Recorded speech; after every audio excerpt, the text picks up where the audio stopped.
Hello students, एक बार फिर आप सभी लोगों का स्वागत है।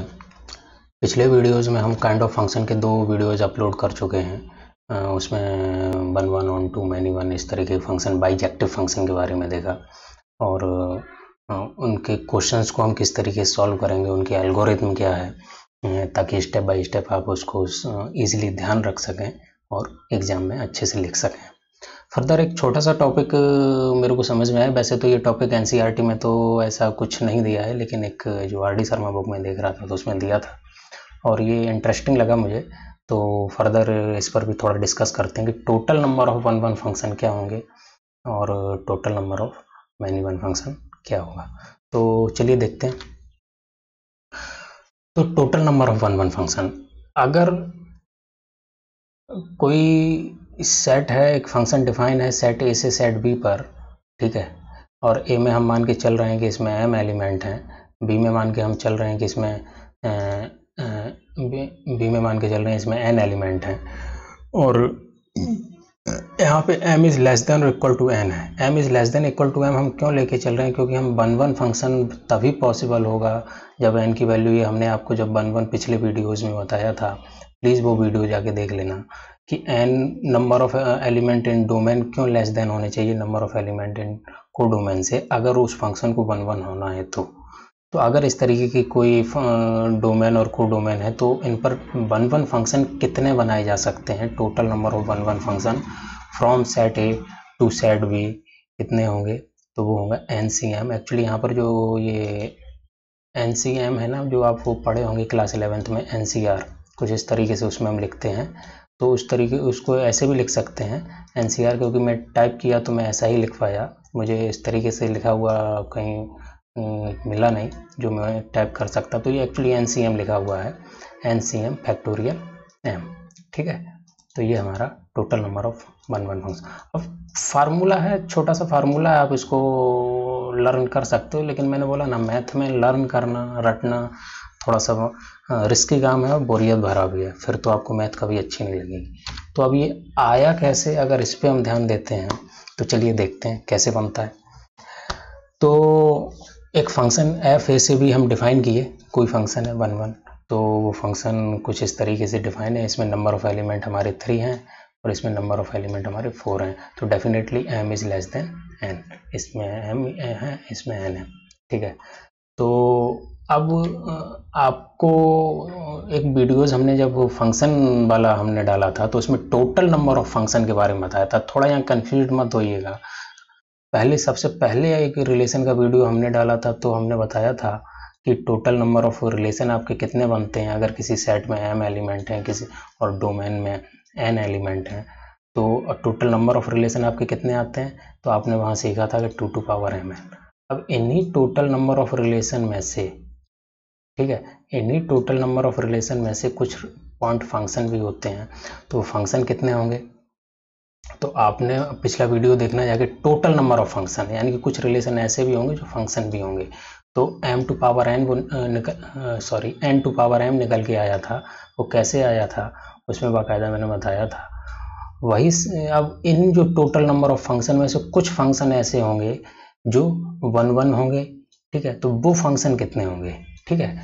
तो वही सेम उसमें हमने मल्टीप्लिकेशन, वो फंडामेंटल थ्योरम ऑफ मल्टीप्लिकेशन, वो काउंटिंग की जो थ्योरम क्लास 11th में है ना, परम्यूटेशन कॉम्बिनेशन के चैप्टर में, उसी का इस्तेमाल किया था, तो उसमें अच्छे से बताया था। यहाँ डायरेक्ट मैं अब आपको बता रहा हूँ।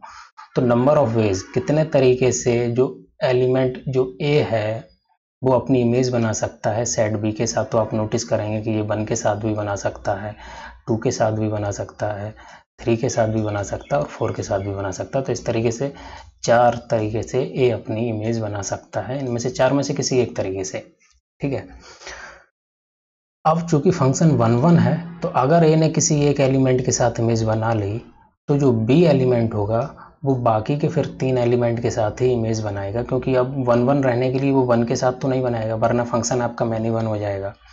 तो अब बी के पास कितने नंबर ऑफ वेज बचे हैं कि बी के सेट बी के साथ के एलिमेंट के साथ एसोसिएट कर सकता, तो अब उसके पास 3 एलिमेंट बचे हैं, ठीक है, इन 3 एलिमेंट में से किसी के साथ बना सकता है। सिमिलरली सी के लिए अब ए एक के साथ बना चुका है, अभी तो अब 2 एलिमेंट बचेंगे, कोई भी 2 जिनके साथ सी बना सकता है, तो नंबर ऑफ बेस सी के केस में आपके कितने रहेंगे? 2। ठीक है, तो अब वही फंडामेंटल थ्योरम और प्रिंसिपल ऑफ काउंटिंग में से जो मल्टीप्लिकेशन वाले थे, तो उसके अकॉर्डिंग हमारी टोटल नंबर ऑफ वेज क्या बनेंगे जाके, अगर A B C in succession associate कर रहे हैं, ठीक है, और फंक्शन अगर आपका 1 1 है, ठीक, तो उस केस में 4 इंटू 3 इंटू आपका क्या आएगा, 4 इंटू 3 इंटू 2 यानी कि 24। ठीक है, ये मल्टीप्लिकेशन की काउंटिंग उसको कॉन्सेप्ट में कैसे यूज होता है, प्लीज़ उसको देखिएगा जाके, मैंने अच्छे से समझाया। तो अब आप 4c3 इंटू फैक्टोरियल 3 भी करेंगे ना, तो इसकी वैल्यू आप नोटिस करेंगे कि यही आ रही है 24।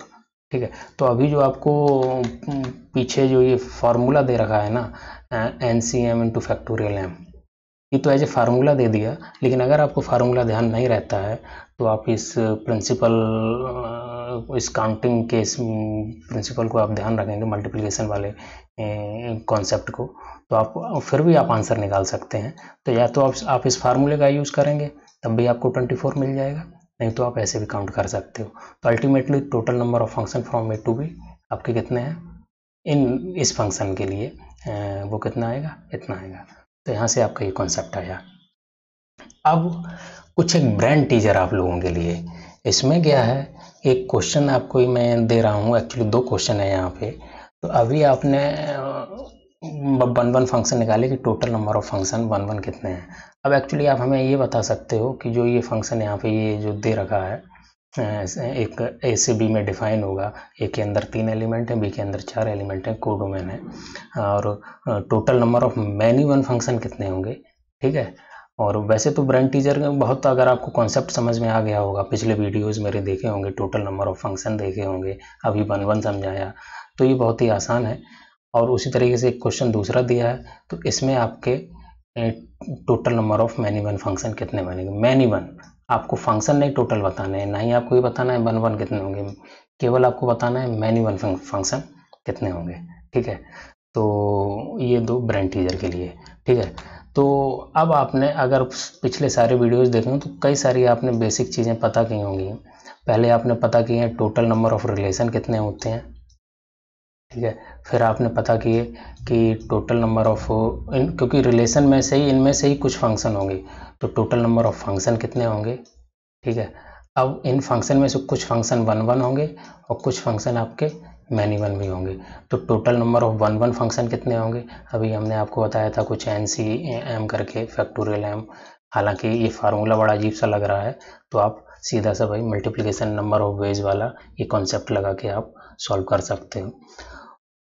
और उसी तरीके से मैनी 1 अब आप कैसे निकालेंगे, ये हमने आपसे अभी पूछा है, तो ये आप बताइएगा और इसका आंसर दीजिएगा कमेंट बॉक्स में। ठीक है, तो ये एक छोटा सा टॉपिक लिया था क्योंकि बड़ा इंटरेस्टिंग लगा था, और थोड़ा सा वैसे तो NCERT में इससे रिलेटेड ऐसा कुछ ज़्यादा दिखा नहीं कि कोई क्वेश्चन ऐसे हों, लेकिन आपकी नॉलेज के लिए और बहुत ही आसान सा एक कॉन्सेप्ट है, तो ये आपको दिया गया।